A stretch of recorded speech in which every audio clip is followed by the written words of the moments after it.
describing the difficulty in projecting force. They write the process of transformation is likely to be a long one, absent some catastrophic and catalyzing event, like a new Pearl Harbor. This takes us full circle to the September 11th attacks of 2001. In my previous film, Fabled Enemies, I expose in great detail the Saudi Arabian, Pakistani, and Israeli connections in conjunction with this international intelligence operation. In the early 1980s, bin Laden worked with operatives from U.S. intelligence, the Pakistani military, and Arab states. They ran a wide-ranging covert network that recruited and financed Muslim fighters to battle the Soviet army. The hijackers that were trained at U.S. military installations and protected by the FBI and CIA. The military exercises leading up to 9/11 and those that took place as the attacks occurred. Open line. Savannah, Sergeant Richmond.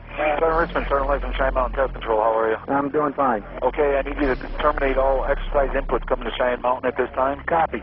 And stay on loop until I verify that connectivity is disconnected on the exercise side only. Okay, no, do not do any more inputs on the exercise side and stand by. I got Cheyenne Mountain on the line.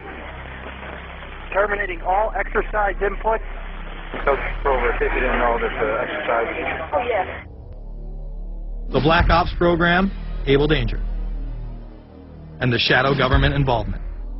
This morning we learned that the Vice President wasn't the only one sent to an undisclosed location on September 11th, that an entire backup government was and is still there and may be there for as long as anyone now at least can imagine. As well as much, much more. The government has lied about 9/11 repeatedly and used it to dominate the Middle East, while creating an evolving police state here, encroaching on civil liberties at home. And of course, building a new world order. There is a chance for the President of the United States to use this disaster to carry out what his father, a phrase his father used, I think, only once, and hasn't been used since, and that is a new world order. We know now that September 11th of 2001 was the beginning of what we might call a new world order.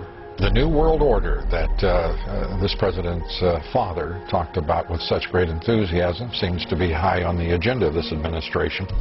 Under the second Bush administration, massive amounts of civil liberties were openly and brazenly taken away following 9/11. The passage of the Patriot Acts, the Military Commissions Act, and other horrifying anti-constitutional legislation was enabled by the incredible amount of fear generated by the media, all in the name of keeping us safe here at home. The war itself would create huge profits for the military-industrial complex, and the globalists would seize even more power and control over Middle Eastern resources in what they planned to become a Eurasian Union under their control. Although the establishment claimed to be fighting for our freedom abroad, they were destroying our sovereignty by stealth. Expanding on NAFTA, they were able to consolidate power on the domestic front by deindustrializing the United States through CAFTA, the Central American Free Trade Agreement, as well as the SPP, the Securities and Prosperity Partnership.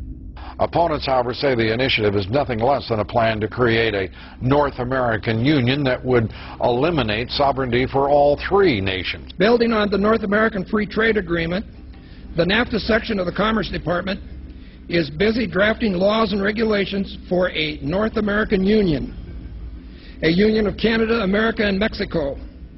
The President has attended secret meetings and signed at least 2 agreements under the Security and Prosperity Partnership Program. The stated goal established by Presidents Bush, Fox, and Prime Minister Paul Martin is integration by 2010. It's a plan from the business elites, the political elites, that will cost more American jobs, cost American sovereignty, but it would fulfill the President's father's vision. Now former United States Trade Ambassador Robert Zoellick is talking about it again with renewed vigor. This time a new world order with business at the helm of trade and economic policy.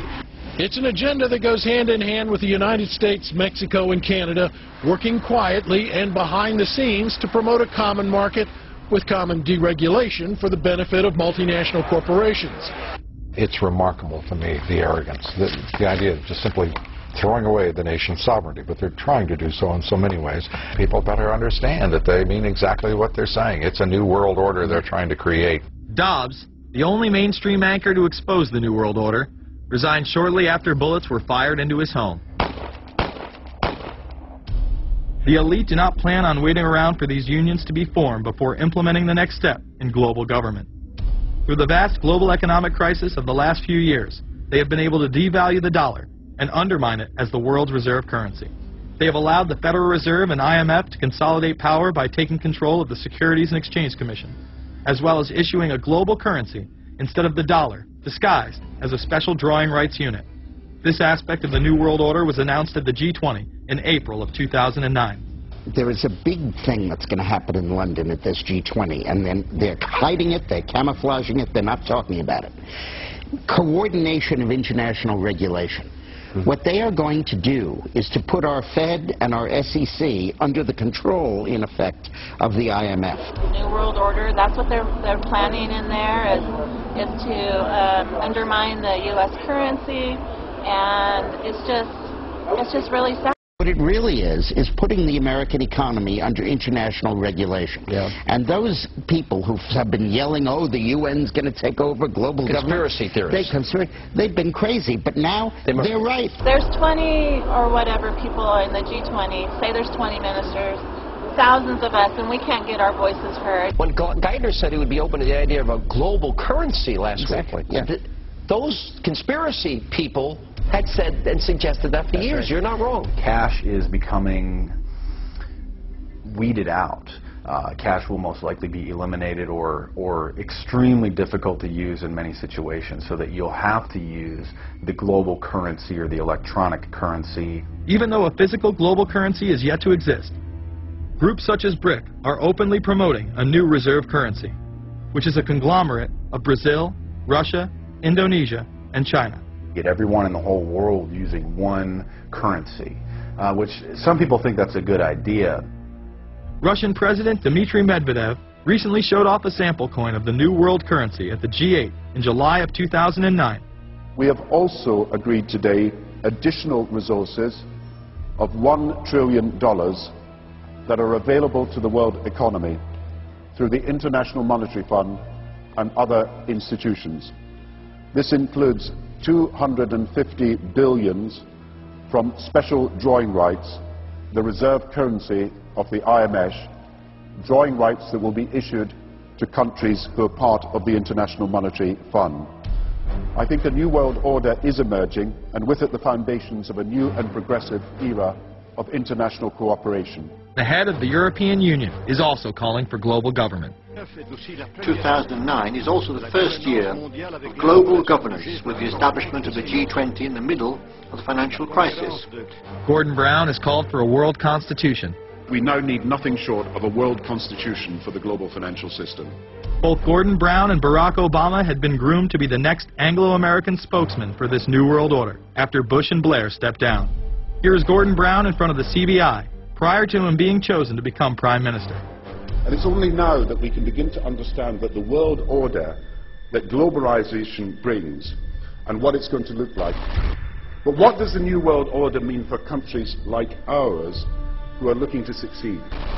And the question for us is how we meet and master all these challenges to ensure that Britain enhances its competitiveness in the process and realizes what I believe is our destiny of success in this new world order.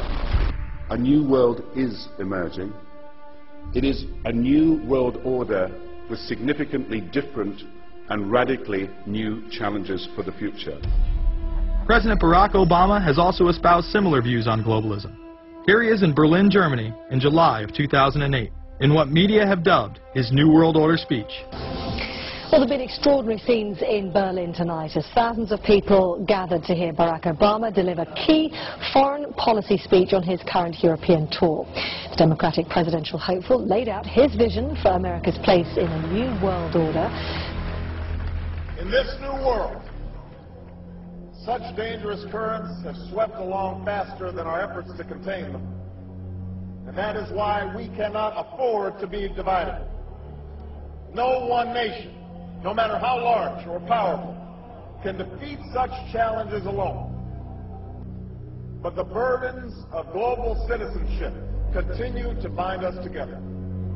In this new century, Americans and Europeans alike will be required to do more, not less, Partnership and cooperation among nations is not a choice.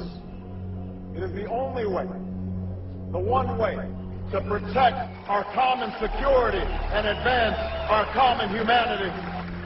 That is why America cannot turn inward. That is why Europe cannot turn inward. America has no better partner than Europe. Now is the time to build new bridges across the globe as strong as the one that binds us across the Atlantic. Now is the time to join together through constant cooperation and strong institutions and shared sacrifice and a global commitment to progress to meet the challenges of the 21st century. Barack Obama also became the first sitting president to ever become the chair of the Security Council for the United Nations, which only further cites his allegiance to world government.